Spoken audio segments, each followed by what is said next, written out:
The rain drifted, not poured. It drifted like a thought trying to settle and failing. Slow, soft, cold, not cruel. It wrapped the street in a film of water, smudging lights, soaking bricks, making everything blur at the edges. Seattle was like that. Quiet, not still. Soft, not silent. It did not demand your attention. It waited for you to notice. Medium pause. On Olive Way, neon signs flickered above half-empty shops, pizza joints, pawn windows, and the corner cassette store that used to glow bold red letters. Second spin. Now just E Kong Pin. The first letter long dead. Nobody fixed it. The store didn't ask for foot traffic. It accepted ghosts. Short pause. Inside, Elliot flipped the sign from open to sorry. With his left hand. Always the left. Always at exactly 6:45. Then he paused as he always did.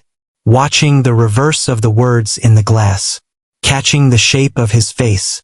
Not directly. Just the suggestion of his outline in the window.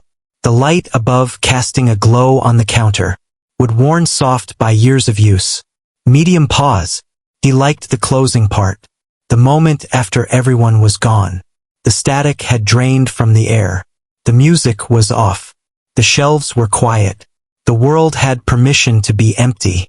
And he had permission not to fill it. Short pause. He moved slow down the aisles. Checked the racks with light fingers. Doolittle. Fixed again. Cracked spine still splitting. Slid back next to Daydream Nation.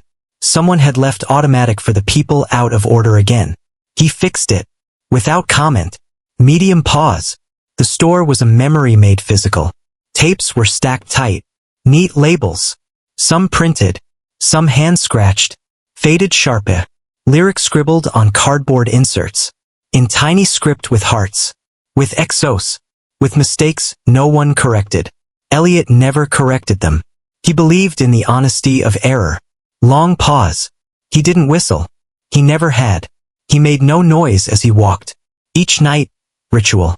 His body moved like routine was part of gravity. The cassette rows never changed.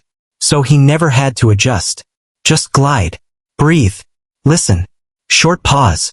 Each shelf had a story. Not just the artist. Not just the song. The customer. The moment. The weather. Someone's eyes. Wet with something they didn't say.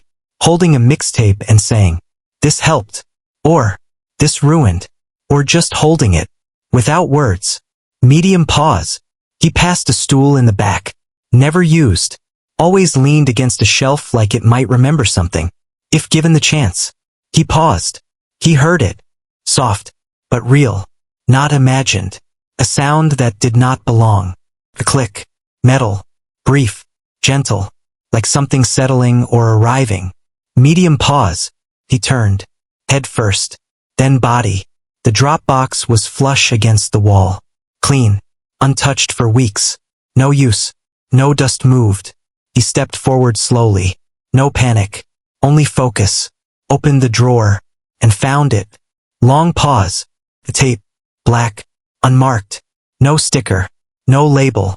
No notes. Just a cassette. Worn. Not broken. Handled. Not new. Felt warm. That made no sense.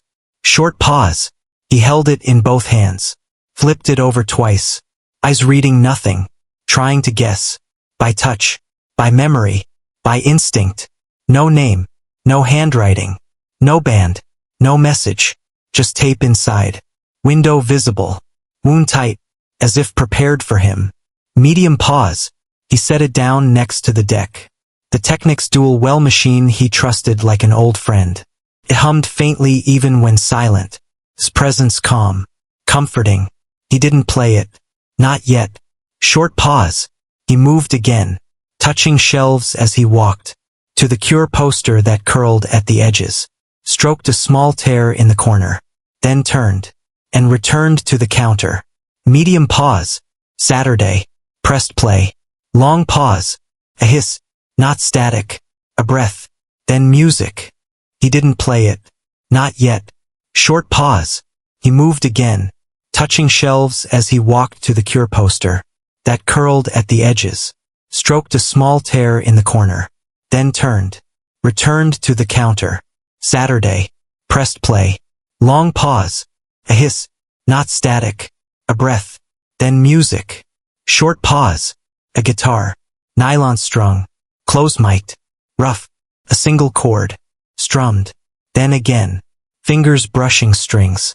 Her fingers, soft, not clumsy, just human, like someone who played in the dark, not for applause, but for herself. Medium pause, she sang low, barely above a whisper, not a performance, not trying to reach notes, just letting the melody arrive, then vanish again, a version of fake plastic trees, undone, rebuilt, stripped, until it sounded like someone, singing, to herself, with no one else, in the world. Short pause, Elliot leaned closer, eyes shut, breathing slow, like he might fall into the song if he let go of the counter. Medium pause, no five, just change. Track 2 slipped in behind it, like a second thought. A reversed piano loop. Maybe a sample, maybe hers, something looping behind vinyl crackle. And then, her voice, not singing now, just one line, spoken low. I think this one belongs to Rain. Long pause, he shivered, not cold. Recognition. Medium pause, track 3 began with traffic. Not city traffic. Distant. Cars. Wind. Something that could be a screen door. Closing. Soft. In the background. A woman sang over it. Raw. Older voice. Like rusted silk. Layered with breathing. Not samples. Real. Soft gasps used like percussion. And then gone. Short pause. Each track changed. But not abruptly. It all moved like breath. No set rhythm. No pattern. Just a mood. Like a mind unfolding. Memory by memory. Medium pause. By track 5, Elliot forgot where he was. The store receded. The light dimmed. Or maybe he stopped noticing it. The world shrank to sound. Her voice. Her breath. The tone of a room he'd never seen, but could now feel, as if he'd lived there before. Long pause. One track looped. Nothing but tape hum. And wind chimes. Slowed to nearly nothing. Under it, she hummed something. Wordless. Slightly off-key. Like a tune remembered wrong. On purpose. Short pause. Another was all strings. Fading in and out. Like they were underwater. Like memory. She wasn't trying to show off her taste. She wasn't making a mixtape for a friend. This was not for fun. Not a project. Not something to be heard. It was something she needed to make. A message. A confession. A secret. Put into sound. Medium pause. Track 8 began with a breath. Louder this time. Intentional. A song followed. Built around 2 chords. Simple. Steady. Background noise of rain. Outside a window. Or maybe, just inside the tape. Something real. Not cleaned up. Not polished. Short pause. The song ended. Not with a final note, but a slow silence.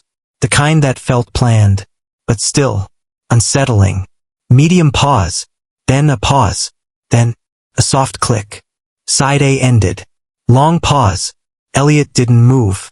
Didn't shift. The deck clicked again. Auto flipped to side B. He almost stopped it. Wanted to freeze time. To stay in that quiet between the halves of the message. But it rolled forward. On its own. Short pause.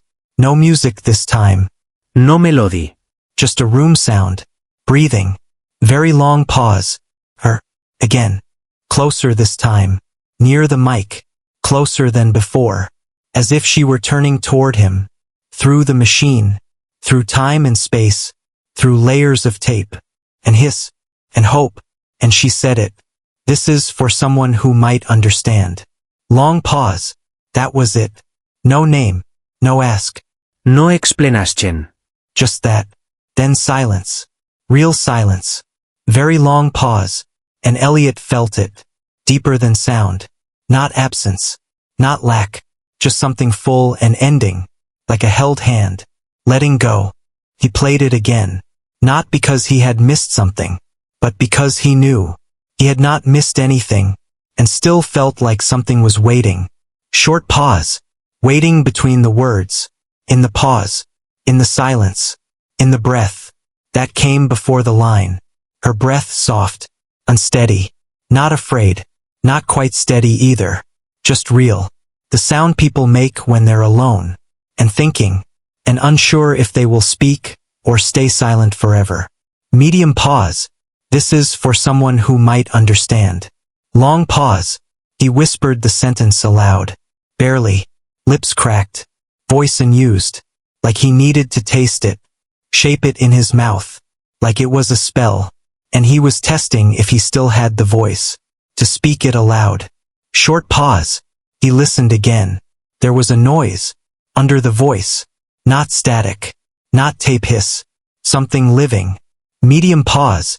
Maybe a faucet. Maybe wind. Maybe the low hum of a fridge. In a small kitchen. Maybe traffic. Far off. Maybe a ceiling fan. Tired. Of spinning.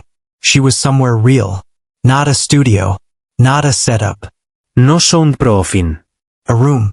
A moment. Her. She had said it. For someone. And left it in the world. Not thrown. Placed. With purpose. Long pause. And he had found it. Or maybe, it had found him. Very short pause. Elliot reached for a return slip. Tore it in half. Like he always did. When he needed paper. But didn't want to make it look intentional. Soft breath. He scribbled. Chair sound. Wood floor. Drawer creak. Possible apartment. Voice not trained. Not read. Recorded in one take. Zeng. Or fan. Unsure. Pause before the word someone. Tape clicks early. Medium pause. The paper trembled slightly in his hand. He did not know if it was the air in the room or something inside him. Something electric. Moving. Slow. New. Not fear. Not sadness. Just a current. Under his skin. He stood. Walked to the back. Turned off the overhead lights. Left only the counter lamp burning. The light formed a circle. On the scratched wood. Everything outside of it blurred. Like the world was choosing what mattered. Medium pause. He looked at the tape. Ejected it. Turned it over in his palm. Again. Read nothing. Pressed play. One more time. Short pause. Her words returned. Soft. Same. Same.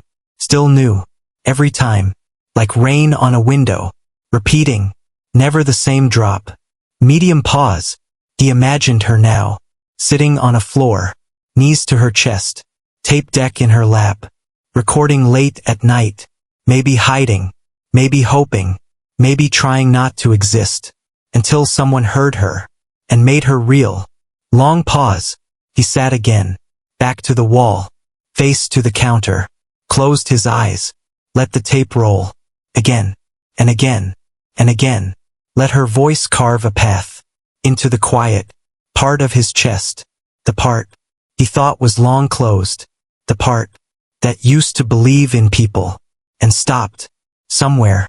Along the way. Long pause. This is for someone who might understand. It was not a request. Not a call. Not an invitation. It was a hand. Released. Into the dark. Very long pause. Not knowing if it would be held back or vanish forever. And Elliot was not sure what scared him more. Short pause. The idea that it was not meant for him. Or the idea that it was. He did not know how long he had been sitting. He had stopped looking at the clock. The sky outside had turned into something thick and colorless. A heavy gray that forgot time. Seattle holding its breath. Waiting for morning. To pretend. To start over. Long pause. The tape had ended. Again. And he hadn't noticed. Until the deck clicked. That soft click. That always meant. Something had been said. And was now over. And would not be repeated. Without permission. Medium pause. He reached forward. Fingers slow. Pressed rewind. One more time. Short pause. This time felt heavier. Not because the tape had changed. but because every time he heard her voice, the distance between them shrank and stretched all at once, like she was moving in two directions. Through the speaker. Long pause. He listened for everything now. The slight hitch in her breath. The pause before someone. The soft exhale between might and understand. The shift in the air. The ambient hum. That grew warmer, closer, as if the mic was resting just against her chest. Medium pause. He hadn't imagined it. He hadn't misheard it. This is for someone who might understand. Short pause. Not will. Not can. Might. It was a hope, disguised as uncertainty, and he was starting to believe he might be the kind of person that sentence was meant for, not because he understood her, not yet, but because he wanted to, and maybe that mattered more. Long pause. He stood. This time, not slowly. This time, with urgency, not panic, just motion. He needed to move, because staying still felt like pretending nothing had happened, and something had. Medium pause. He opened the drawer beneath the counter, found a blank tape, unopened, crisp plastic, unmarked. He placed it in deck B, pressed record, then leaned into the mic. Short pause, and said nothing, not at first, just breathed. Let the silence speak first. Long pause. Then finally, his voice felt part of something, not because he made it, but because he heard it, and let it change him. Short pause. Whoever she was, wherever she was, whatever she had meant, she had spoken, he had listened, and now, the silence between them was no longer empty, it was alive.